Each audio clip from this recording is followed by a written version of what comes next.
You're listening to Convenience Matters, brought to you by NACS. Whether it's for food, fuel, drinks, or snacks, about half the U.S. population shops at a convenience store every day.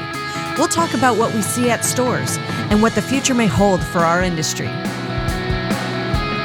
Hello again, everybody. Welcome to Convenience Matters. My name is John Eichberger with the Fuels Institute and NACS. I'm joined on this program by my colleague, Donovan Woods, also here with the Fuels Institute and NACS. And today we're going to take a 3-hour tour on a boat ride and talk about fuels being used in marine-going vessels and the potential impact that might have on diesel supplies domestically. And we're going to be talking to Denton Cinquegrana with the Oil Price Information Service. Denton, hey welcome. Guys, how are you? Thanks for having me. Welcome to Convenience Matters. How you doing? Good, doing well, thanks. So for our listeners who may not be aware, can you give us a quick introduction to what Opus is? Sure. Opus, start with the acronym. Stands for Oil Price Information Service. And we are a supplier of downstream petroleum information, mostly prices, basically from the refinery down to retail, as well as news services and benchmarking services. So we run the gamut, like I said, from refinery down to retail, have a little bit of expertise along the way, and provide pricing throughout the supply chain. And Donovan and That's kind of what Opus does in a nutshell. Yeah, so for listeners, Denton, Donovan and I rely on you and your colleagues at Opus for a lot of information and insight. Your colleague Tom Close is on the board of advisor to the Fuels Institute, and you guys have been a great source of information for us as we look at different things affecting the liquid fuels market. And today we want to talk about something that's seems a little far afield from the convenience world and the Fuels Institute world, but it's actually could have real significant implications for the market, and that is the move by the International Maritime Organization, IMO, to require the reduction in sulfur for marine-going vessel fuel and the potential impact that might have on the diesel market. Can you kind of give us a quick overview of what's going on and why fuel retailers should care about what might be happening here? Sure. And again, I'm glad you actually know what the IMO acronym stands for, the International Maritime Organization. This was a law that was passed back in 2016, late October. And again, the IMO is kind of an offshoot of the United Nations, if you will. So this is a global thing.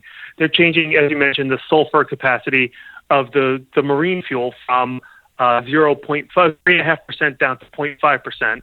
It's a pretty massive reduction in sulfur in marine fuel, and there's a lot of challenges. And again, we think this might be one of the most impactful, specification changes probably since going from diesel to low sulfur diesel to ultra low sulfur diesel. So it really can have that kind of impact. So again, late in 2018. It started to get a lot of attention. Now it's getting a lot of attention. These laws go into effect on January 1st, 2020. So now the scramble is beginning for refineries, whether to reconfigure their crude slates. The shippers, the ship owners, they're going to have some big decisions to make if they haven't made them already. So just a couple of things that the ship owners can do, go through that real quick, is one, they could switch to a different, the easiest thing they could do is buy the compliant fuel, that low sulfur bunker fuel. It's going to be more expensive, obviously, because you're stripping out more sulfur, makes it a little bit more difficult to make. There's going to be some areas of the world that are just not going to have the compliant fuel. And again, if you're anything like me and you don't have, if you become a little skeptical as you get on in age, there's a part of me that thinks, well, as these ships get out into the middle of the ocean and no one is watching, they're going to say, hey, let's switch to burning the cheap stuff and doesn't matter. So non-compliance is always going to be part of the equation.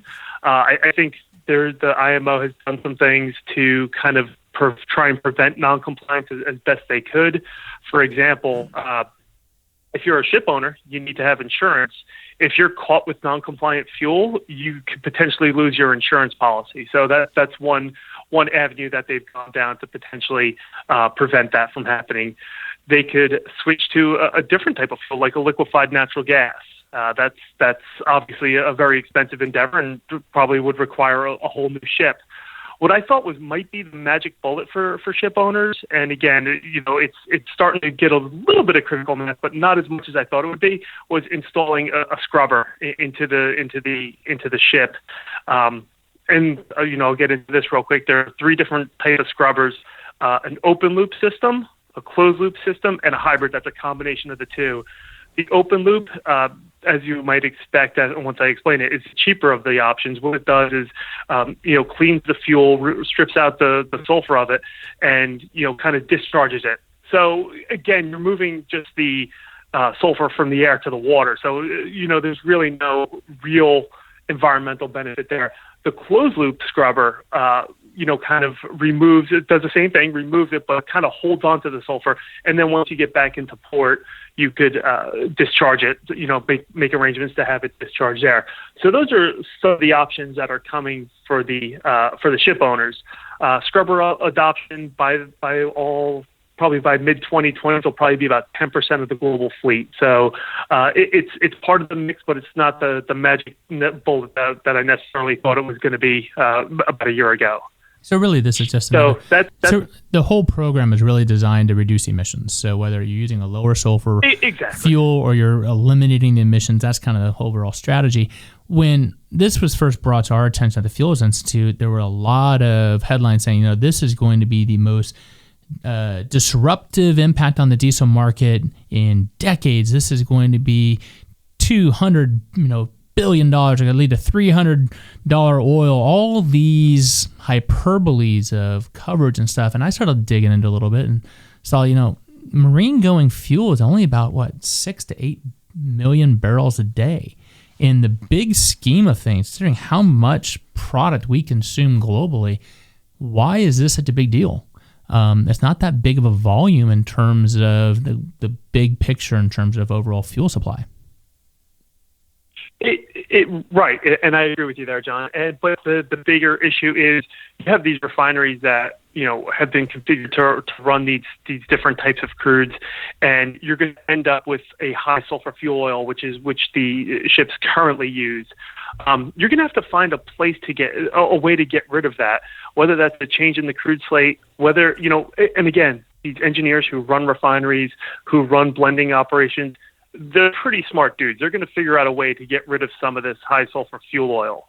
A little bit of that can go into the electricity generation market, not enough to kind of really offset the entire thing. But again, I think it's more about, is it the Y2K scare? Probably a little bit more than that, but it's one of those things where it builds up critical mass and concerns. And, once up until the point where we get there, do I think it's going to bring oil to $300 a barrel? Absolutely not. There's still a lot of folks out there who think it could get it to $100 a barrel. I don't think strictly on IMO is crude oil going to get that high. But what might happen is, what you're going to see is refiners really kind of focus on the middle of the barrel, and that's making more diesel to go into the marine fuel market, and that might actually detract some diesel from the downstream market. If the marine fuel market is a little bit stronger. Again, the sulfur differentials between marine fuel and regular diesel are a little bit different. The ultra low sulfur diesel is has a little bit less diesel, obviously, or less sulfur, sorry. And, it's going to be a more expensive market, but I do think there could be some impact there. So, Denton, I'm trying to understand, if I'm a convenience fuel retailer or any other listener that may not understand how this may impact them, what is the real impact that this could have if I actually own a few stores, if I sell diesel fuel, if any at all? Will it have an impact, and why should they be concerned or even listening to this particular podcast? I think what it'll do is diesel prices are going to go up as a result. You have more competition for that middle of the barrel, if you will, that I've been kind of talking a little bit about here. So I think diesel prices are poised to move higher. So that's where the real challenge comes from. Higher diesel prices, probably smaller rack-to-retail margins for the retailers. And I think there's a small outside chance that you see this have an impact on gasoline, although it's not evident right now. But say, for example, the vacuum gas oil that comes out of the refinery, and again, maybe getting a little too inside baseball here, so to speak, but for example, so there's some products that come out of a crude tower that'll go into making gasoline. Well, if the blending market for the marine fuel market is much stronger, I think you're going to see some of those barrels go into the blending market instead of going into making gasoline. But at the same time, what we're starting to see, and maybe it's a function of seasonality, but with refiners making so much diesel or concentrating so much on making diesel, you're getting gasoline, almost a lot more gasoline as a byproduct at a time of year, at times of year when you might not see the strongest gasoline demand, the shoulder months, the winter times, the springtime, or late winter, early spring. So, but as we get further into the year and the summer driving season, you may see a small impact on gasoline prices. So we've looked at several of the reports out there, and one of the things we try to do with Fuels Institute is look at headlines that might gain attention and see if we can't make some sense out of it. And we've seen a couple projections saying that in the IMO 2020 is going to have global impacts totaling in excess of $1 trillion over 5 years. And another one said consumers could be hit by $240 billion by 2020. Now, when we've dove into that a little bit, we've found that this is not about oil prices and these estimates. They're compounding every potential impact in the market, including the cost of scrubbers for certain fleets, the cost of transportation, and basically any additional cost, because the shippers are going to have higher costs on fuels or equipment. And so the goods coming over in those super tankers, super barges from China, those cost of goods might go up. So they're kind of compounding all of that. Is this type of hyperbole, I mean, what should we be telling people when they see headlines like this? You know, what's the reality and what's the quick message? And people go, oh, I can't believe this is going to be so catastrophic. What's your response to those? Yeah, I think it's getting overdone. It's a lot like, John, I've seen you speak a bunch of times, and you talk about, some of the headlines about electric vehicles and how we're all going to be driving them tomorrow. It's simply not the case. So yes, you'll see an impact, a price impact. Maybe the goods you buy in the Walmarts and Targets of the world are going to go up a little bit because it costs more to ship them there.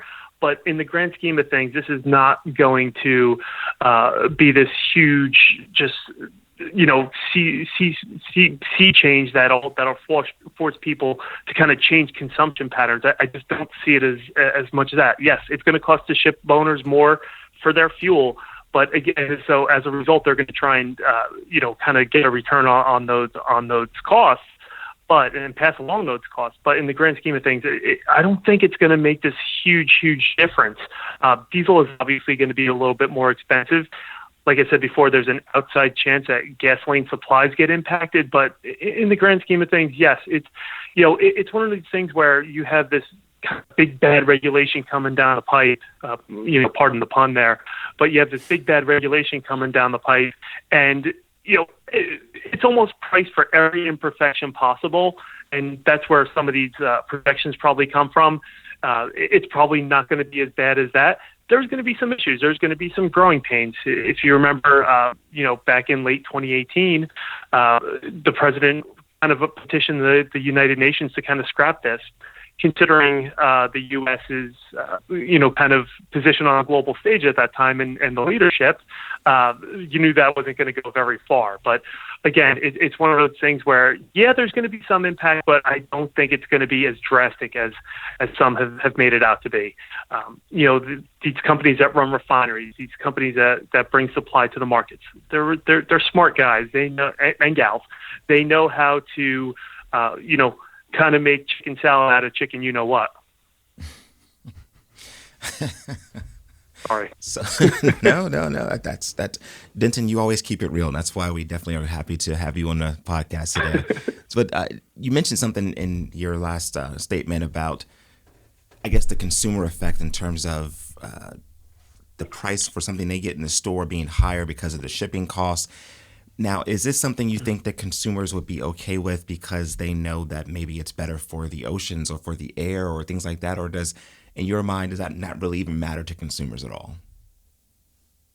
That's probably a 50-50 type thing. There's obviously some folks out there who, really pay attention to this type of stuff. And again, if it's one of those things where it's going to, slow down global warming, no matter what your position is on that, if it's going to make for cleaner air, for cleaner water, I think most people are willing to pay a little bit more for, some of the products they buy in the stores, and that, a couple extra, another 25 cents for that T-shirt at Old Navy or something like that.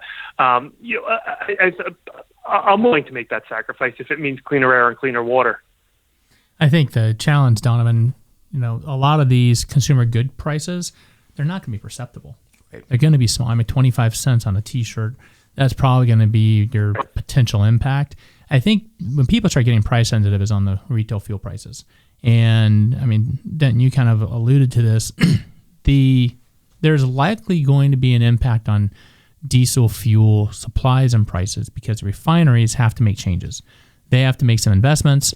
U.S. refineries are well positioned to take advantage of this new regulation, whereas European refineries and maybe South American refineries are going to have a lot more difficulty getting up to speed so that they can actually produce these lower sulfur marine fuels. For the consumers, the typical consumers, we don't buy marine fuel. We buy diesel fuel for our vehicles, or the trucks buy them for transporting goods. How long of a disruption are you guys seeing? I've seen some reports of maybe a couple years, 2 or 3 years of some sort of pressure on supplies and prices, most of it being done in the first 18 months, then petering off. Are you guys, in your analysis, are you seeing a similar type of potential impact on the distillate market, or are you guys seeing something a little different? Yeah, so the one thing that, IHS Markit, our Opus's parent company, has been really, kind of ahead of the curve on the IMO regulations. And at first, the expectation was this spike between high sulfur fuel oil, which is what the ships currently use, and the low sulfur fuel oil, which is what they'll, be able to use, kind of going forward. They thought that spike was going to last, a couple years, maybe till 2022. But now, as more ships adopt scrubbers, as more ships obviously get on in years, and they'll, the kind of usable life of a ship is about, 20 years. I can see a scenario where a ship owner goes and petitions the IMO and says, look, I have this ship that's 18 years old. I don't want to put $10 million into it because I'll never get my return on that investment by installing a scrubber. What do you say? You just give me kind of a 2-year kind of extension on the ship, and I promise. And again, there's probably obviously contracts and things that would have to be signed. I will retire the ship, send it off for scrap, and I'll replace it with a brand new ship that either runs on, say, a liquefied natural gas, or I will just have a ship that runs on the compliant fuel. I could see scenarios like that happening too, and that will kind of bring in the timeline where the spike in price and these differentials in price in various products may not last as long as might have been anticipated, in the middle of 2018 when the IMO really started to grab people's attention. Yeah, the other thing is, as we get closer to the January deadline, Donovan, we started looking at this last year, and I was reading some Goldman Sachs reports and analyses, and about beginning of 2018, they're saying, man, we are in big trouble. There's almost no scrubbers being installed. We don't see any potential to get the scrubbers put on the vessels in time. And then fast forward 6 months later, well, it looks like the scrubber installations have accelerated, and we've got these little new companies coming up building scrubbers, so the opportunity to do this is much better. As we get closer and closer, Dan, I think what you're kind of inferring is we're going to see these compliance scenarios play out. We're going to start seeing more movement towards meeting the January 2020 goal or thereabouts. We're going to see all these things start to kind of come in line because we're at a point now where this is real. A year and a half ago, a year ago, right. Well, maybe they'll put it off. Maybe they'll slow it down. You mentioned the U.S. petition for a change in the regs that didn't work, but maybe a lot of people will be banking on that. Now that we're getting to where rubber meets the road, we're going to start seeing things kind of come in line, and I believe it's not, Chicken Little is not going to get hit in the head. I don't think we're going to have the systems crash from Y2K. I don't think we're going to have $1 trillion impact on the market. It's going to be modest at most, and from what I'm reading. Am I being a little too optimistic, Denton? No, I think it's probably somewhere in between. I think there obviously is going to be some impact, maybe a little bit more than modest. And you're absolutely right in regards to the scrubbers, how there's been more adoption of scrubbers and plans. Obviously from start to finish, first you have to make obviously scrubbers aren't cheap. So you have to make that investment decision. The company, the shipbuilder or the shipping company has to make a decision. Do I want to even do this? And the interesting thing about scrubbers is they're like a fingerprint. They're a little bit unique, and they're not one size fits all. So you have to go into a design phase and then obviously installation phase. You have to find, and some of these shipyards are just so backlogged with orders for scrubbers that it takes some time. So basically from start to finish, from the minute the company decides that they're going to install a scrubber, to design, to finding a shipyard, to installation, it almost takes about 12 months. So, we're kind of reaching that point where, okay, a lot of companies have decided in the last several months of 2018 that we're going to go ahead and do this. You're starting to see that kind of come into play. And again, I think when all said and done, by the mid-2020s, probably 10% of the fleet, which is certainly not an insignificant amount, is going to have scrubbers installed, and that'll obviously kind of lighten. And again, we were talking about the spread a few minutes ago, and the potential for how long a spike would last. I think some of the more optimistic stuff you saw, you were talking about, John, said, several months. And I think it's probably kind of trending more towards that versus the 2 to 3 year expectation that we probably saw at the beginning of 2018 for these price spikes. Well, Denton, thank you very much for joining us today. It's important to kind of keep our eyes open on everything that can affect the fuel supply and fuel prices so that we're not surprised. And I really appreciate you sharing the insights.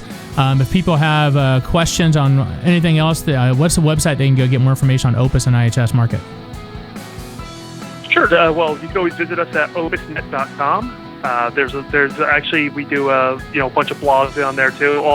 Obviously, we have a lot of paid services, but we also like to put out a lot of free content as well. There's some blogs on the IMO there as well.